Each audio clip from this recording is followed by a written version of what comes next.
안녕하세요. 수학을 강의하는 이민아입니다.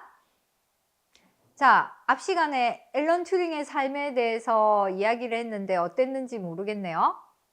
자, 우리 컴퓨터하고 관련되는 수학에 대한 이야기를 하고 있는데 사실은 우리 일상에서 가장 많이 보이는 수학 중에 하나가 바코드라고 할 수 있는데, 오늘 우리 바코드의 성질에 대해서 한번 소개를 해보도록 하겠습니다. 자, 여러분들이 편의점이나 아니면 마트에 가면 물건에 찍혀 있는 바코드를 쉽게 발견을 할 수 있을 텐데, 과연 이 바코드의 숫자들은 어떤 역할을 하고 있고, 그 다음에 여기 나오는 숫자 중에서 가장 끝에 있는 이 체크 숫자가 어떤 역할을 하는지, 제가 오늘 여러분들하고 이야기하고 싶은 거는 사실 바코드의 마지막에 있는 체크 숫자를 이야기하고 싶어요. 자, 어떤 이야기를 하는지 잘 들어보시고요. 그리고 바코드하고 조금 비슷하게 생긴 우리 여러분들 책에 보면은 제일 뒤쪽에 ISBN이라는 숫자가 나옵니다. 그 ISBN의 숫자들은 또 어떤 역할을 하는지 여러분들에게 소개를 하도록 할게요. 자, ISBN에서도 마찬가지로 체크 숫자가 등장을 하거든요. 그래서 여러분들이 체크 숫자 계산하는 방법 같이 한번 볼 수 있도록 합시다. 자, 사실 ISBN이나 그 다음에 우리 봤던 바코드의 경우에는 1차원적이잖아요. 그죠? 이렇게 길게 되어 있는 1차원적인데 이 1차원적인 거를 2차원으로 늘리면은 그게 바로 QR코드가 돼요. 얼핏 여러분들이 생각을 했을 때도 1차원보다는 2차원이 훨씬 더 많은 정보를 담을 수 있겠구나라는 생각이 들 겁니다. 자, 그래서 우리 QR코드는 어떤 역할을 하는지 그것에 대해서도 한번 소개를 해보도록 할게요. 자, 사실 제가 숫자들에 대한 역할들을 얘기하면서 바코드 이야기를 많이 하고 있는데 아까 이야기한 것처럼 제가 원하는 건 여러분들이 마지막 체크 숫자의 역할을 정확하게 알면 좋겠다라는 것이 이번 수업에서의 목표라고 할 수 있습니다. 자, 우리 체크 숫자 왜 필요한지 오늘 한번 볼 수 있도록 합시다. 자, 오늘도 화이팅입니다.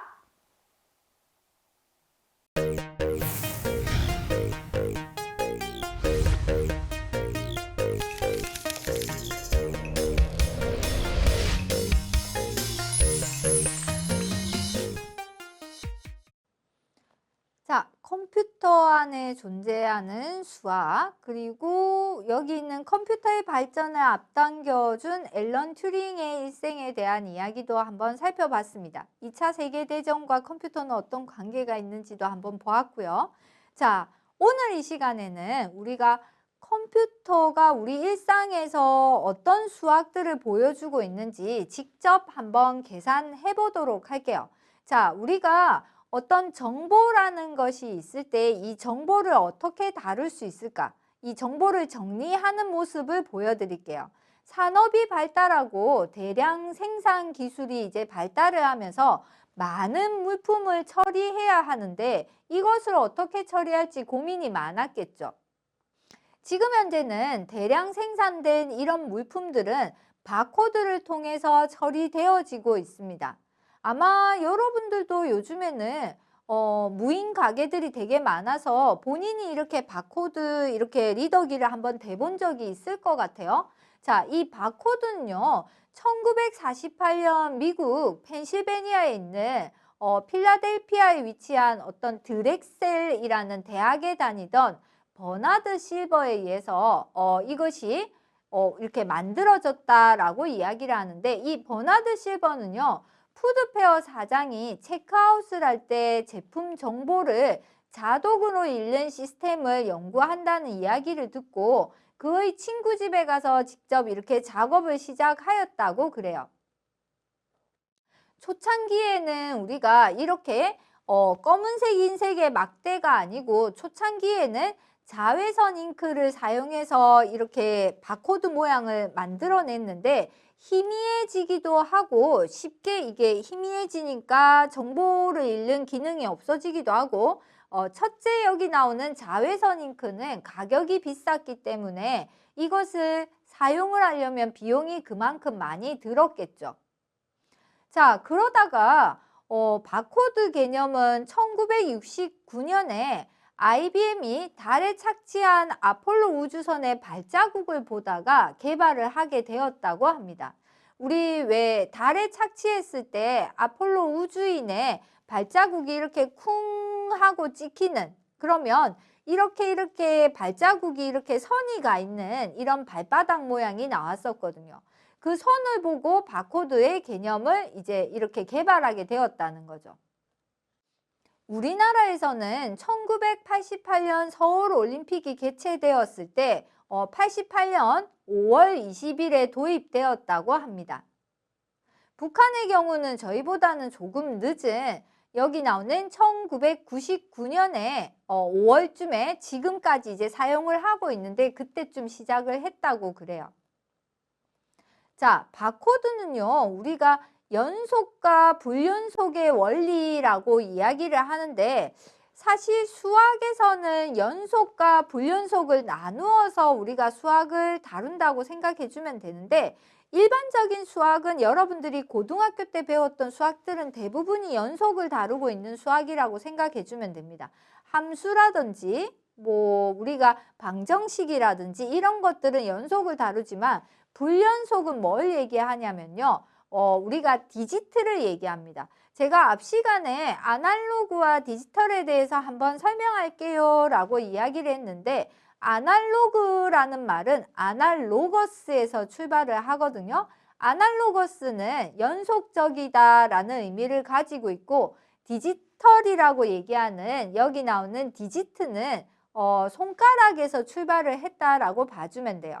자, 우리 손가락의 경우에는 붙어 있지는 않습니다.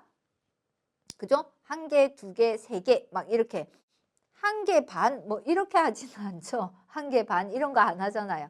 그래서 우리가 디지트, 디지털 이거를 불연속이라고 봐주면 되는데 보통 우리가 이야기할 때 연속과 불연속을 얘기할 때 하는 것이 아날로그와 디지털을 얘기하는데 자, 아날로그 기계 중에서 여러분들이 기억에 남는 건 뭐가 있냐면요. 레코드판이요. 턴테이블 같은 경우에 이렇게 되어 있는 레코드판이 돌면서 음악을 재생하는데 여기 있는 침이 음악의 이제 굴곡을 따라서 이렇게 읽겠죠. 이렇게 연속적으로 읽어 나가면서 음악이 재생된다고 보면 됩니다. 자, 그러면 디지털의 기계는요. CD 플레이어. CD 플레이어는 이렇게 연속적인 것이 아니라 빛을 쏘아야 됩니다. 빛을 쏘아야 되는데 이것이 뚝뚝뚝 끊어지는 거죠. 이게 불연속입니다. 그래서 우리가 디지털과 그 다음에 여기 나오는 아날로그를 얘기할 때 연속과 불연속이라고 이야기를 하는데 기계로 따지면 CD 플레이어와 여러분들이 턴테이블, 레코드판을 생각해 주면 좋을 것 같아요. 하나 더 이야기하자면은 시계로 따지자면은 우리 초침, 분침, 시침이 있는 이렇게 움직이는 시계는 아날로그고요. 그 다음에 0, 1, 2 숫자가 이렇게 탁탁 바뀌는 거는 디지털이라고 봐주면 되겠죠. 자, 어쨌든 수학이라는 것이 연속과 불연속의 이야기인데 여기 등장하는 바코드의 경우에는 연속과 불연속이 동시에 등장을 한다는 이야기죠. 자, 좁은 막대와 넓은 막대가 있는데요. 좁은 막대, 넓은 막대는 정수배가 됩니다. 정수배가 되는데 좁은 막대의 너비를 모듈이라고 해서 기본이라고 생각을 한다면 이 모듈은 여러 개가 모여가지고 조금 더 넓은 막대가 되기도 하는 거죠. 자, 빛을 비추었을 때 이 장치를 통해서 검정색과 흰색을 이제 정보를 읽어내는 겁니다. 자, 그러면 이 빛이 검정색 바와 흰색 바가 오는 빛의 양의 차이가 다르기 때문에 이 다른 차이를 통해서 인식장치 안에서 빛의 검출기를 통해서 전기 신호로 바꾸고 이것을 다시 0과 1인 이진수로 바꾸게 되죠. 사실 바코드 안에는 이진수가 들어있다라고 봐주면 되겠습니다. 그래서 여기 나오는 것이 어떤 것은 0이 되고 어떤 것은 1이 되는 이런 수학의 원리가 들어있다고 보면 되겠죠. 자, 우리가 바코드에 적혀 있는 어떤 숫자들을 한번 읽어보게 되면요. 숫자들이 어떤 식으로 적혀 있냐면 제가 가지고 있는 집에 있는 물건의 바코드 사진을 찍은 거예요. 자, 이거는 사실은 물티슈입니다. 물티슈 뒤에 있는 바코드를 제가 찍은 거거든요. 자, 여기 있는 바코드에 등장하는 숫자들은 다 의미를 가지고 있어요. 자, 어떻게 되는지 그 숫자들의 역할을 한번 살펴볼게요. 지금 여러분들이 보고 있는 어떤 학용품이라든지 아니면은 뭐 이렇게 공산품 중에서 뒤에 바코드가 있는 거 아무거나 한번 찾아봐요. 찾아서 나랑 같이 이렇게 계산을 해보면 됩니다. 자, 여기 보면 제가 지금 찍었던 물티슈의 바코드의 경우에는 880-6147-078894라고 적혀 있거든요. 앞에 있는 세 자리는 뭘 얘기하냐면 국가를 얘기해요. 그 다음에 여기 있는 거는 제조회사. 그 다음에 이것을 만들었을 때 이 회사에서 만들고 있는 상품의 이름이 되겠죠.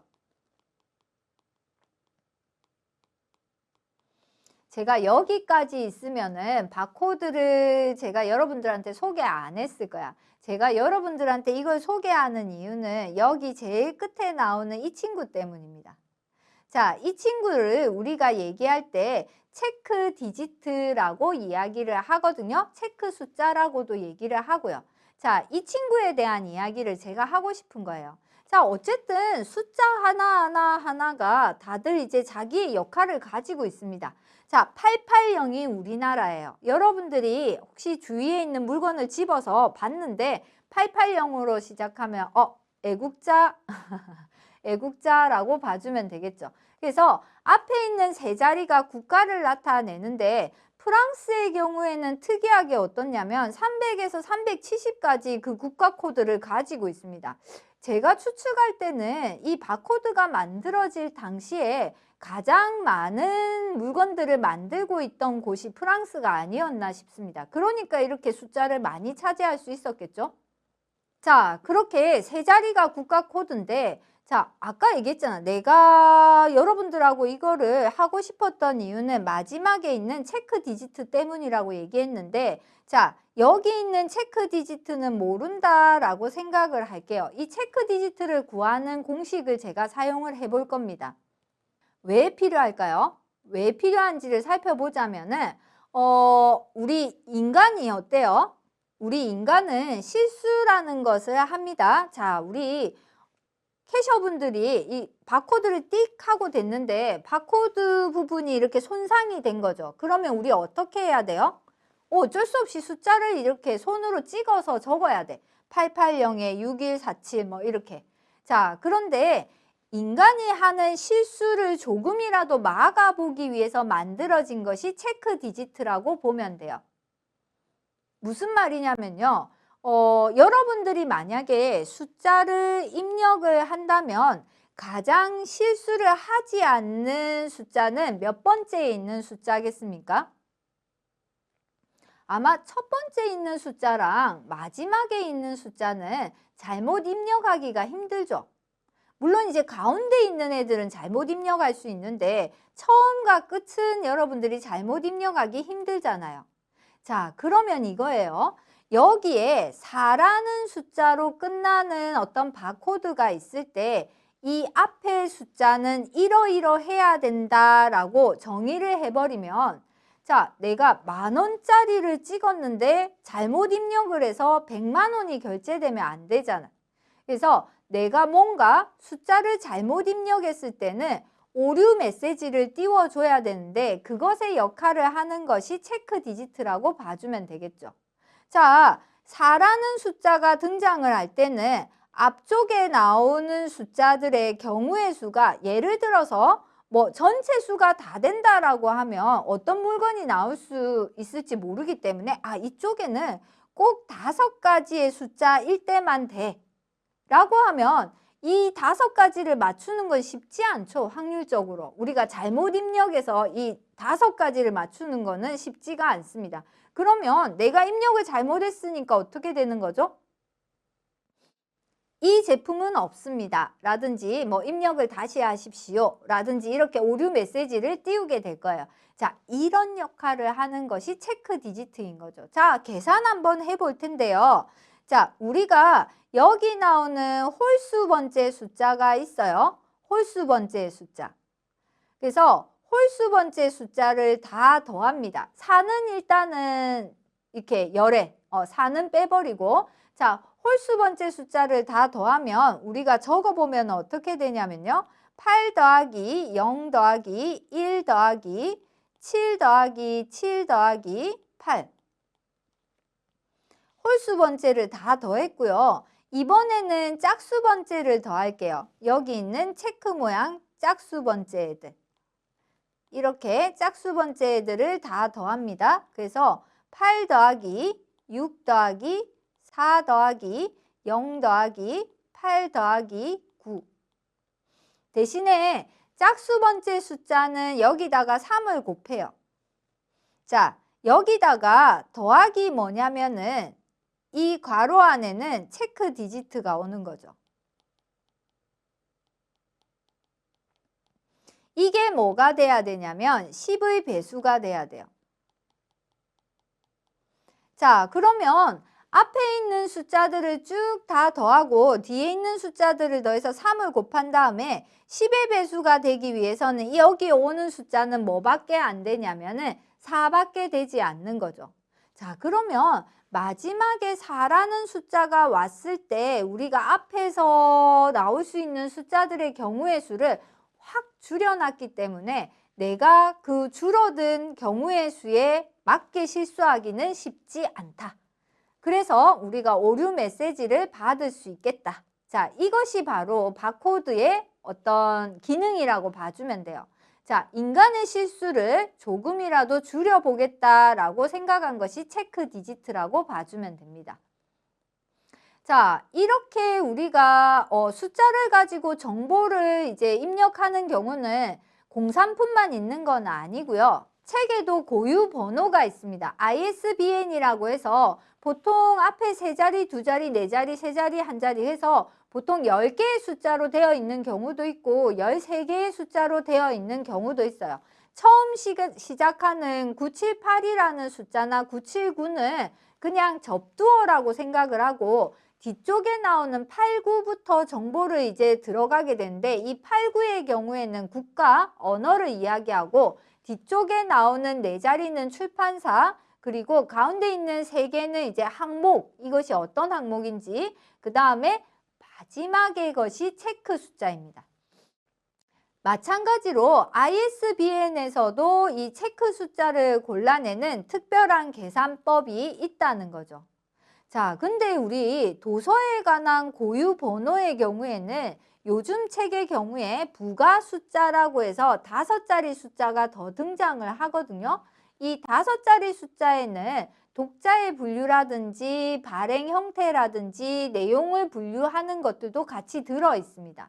자, 국가번호의 경우에는 영어권이냐 프랑스어권이냐 독일어권이냐 일본어권이냐 혹은 러시아권이냐에 따라서 국가번호가 결정이 되고요. 이 국가번호는 사실은 처음에는 없었는데 그 뒤에 이제 나오게 된 거죠. 대한민국의 경우에는 89라고 얘기를 하고 있는데요. 여러분들이 이제 책을 봤을 때 중간에 89라는 것이 등장하면 우리나라의 책이구나 라고 생각을 해주면 됩니다. 출판사 번호는요. 국가별 ISBN 기관에서 그 번호를 할당하고 있고 우리 13자리냐 13자리냐 10자리냐에 따라서 책이 예전에 쓰인 책인가 요즘 만들어진 책인가를 알 수 있죠. 자, ISBN의 10자리인 경우에 제가 10자리를 ABCD 해서 J까지 가는 숫자라고 했을 때, 자, 앞에서부터 19, 8, 7, 6 해서 1까지 더해주는데, 이것을 다 더한 것을 11로 나누었을 때 나누어 떨어지도록 하는 것이 마지막에 체크 숫자를 구하는 방법이라는 거죠. 자, 13자리인 경우에는요, 홀수 번째와 짝수 번째가 다른데, 홀수 번째는 그냥 더하고요. 짝수 번째는 3을 곱해서 이렇게 다 쭉 더한 것이 10으로 나누어 떨어지도록 이제 마지막에 있는 M, 체크 디지트의 숫자를 결정해 주면 됩니다. 자, 이렇게 우리가 10이 소수가 아니기 때문에 9분의 1 확률로 서로 인접한 두 자릿수가 바뀐 경우를 감지하지 못한다고 그래요. 이거는 여러분들이 어렵게 생각할 거 없이 뒤에 숫자가 이렇게 딱 결정이 되고 나면 앞에 숫자의 경우의 수가 확 줄었기 때문에 우리가 실수할 수 있는 경우의 수가 그만큼 줄어든다라고 봐주면 됩니다. 내가 하는 실수를 실수라고 이야기를 해줄 수 있다는 거죠. 자, 우리 여기 나오는 이것은 제가 가지고 있는 ISBN인데요.